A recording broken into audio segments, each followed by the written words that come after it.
say. Why are we as white women and white people so concerned with controlling blackness through laws? Like like the woman, the permit patty woman, right? So concerned with controlling this young girl and her mom, and like, I'm gonna use the law to back it up, right? Like this, you're talking about a permit for selling water. You live like walking distance from the freaking ballpark. Do you know how many people are selling stuff on the side of the street? It's deep to me. And then the permit patty lady or the barbecue Becky stuff. Oh, it's not legal to have a charcoal grill. It's like, what is that holding on to these laws? Like, what is that about? That,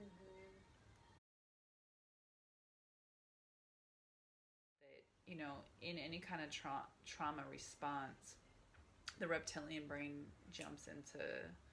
um, jumps into action, and a reptilian brain is about finding safety. Fight, flight, freeze, or disassociate if it's oftentimes more extreme. And what I think sometimes we think of as when we go into a trauma response is when our life is at risk. But that's not always the case, right? Like, doesn't always have to be necessarily our life or the life of a loved one. It can also be our value system being challenged. Right. What we believe is true.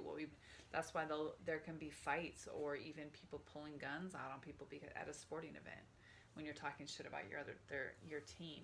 That level of, I feel so strongly about this. I'm so impassioned that if you come at me and go against me, what's going to happen is my mammalian brain is going to shut off, and my only response is the reptilian brain.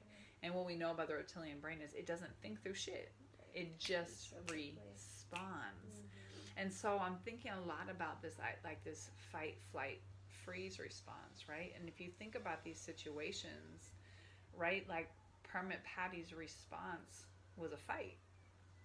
She wasn't, I don't even know if she was thinking.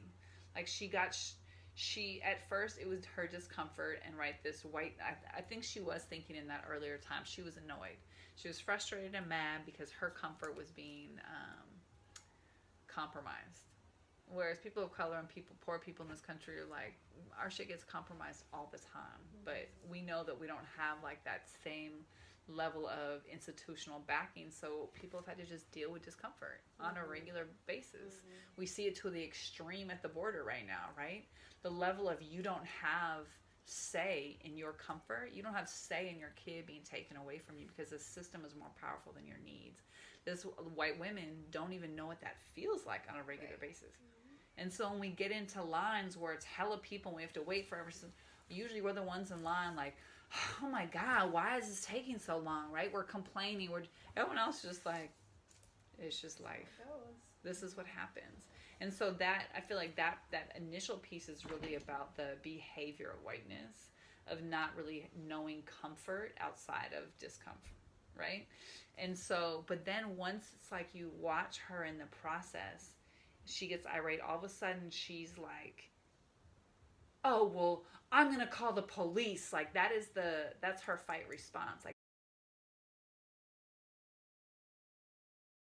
it really is a fight flight. People of color get so irritated.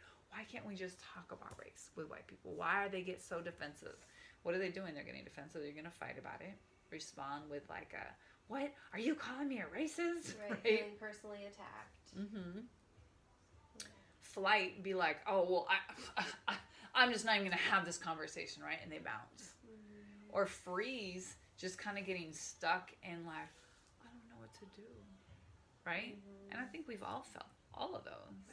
I guess where I'm trying to think about whiteness and this automatic response around police, and is it really a trauma response happening? For the white people. Yeah.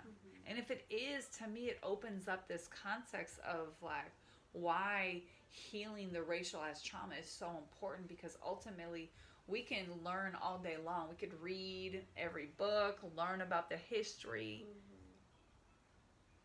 Is it going to change how people respond in those moments? Department Patty, I didn't actually call the police, right? That's what she said. She's like, I was just saying it. Scared, yeah. Even threatening the police, you're causing a traumatic response to this little girl and her mom. Like, calling the police on a black family and black community is basically like saying, these people are going to come with guns, they might hurt you, they might help you, we don't really know. I don't think we realize how much our stuff is racialized and culturalized in the ways we do things.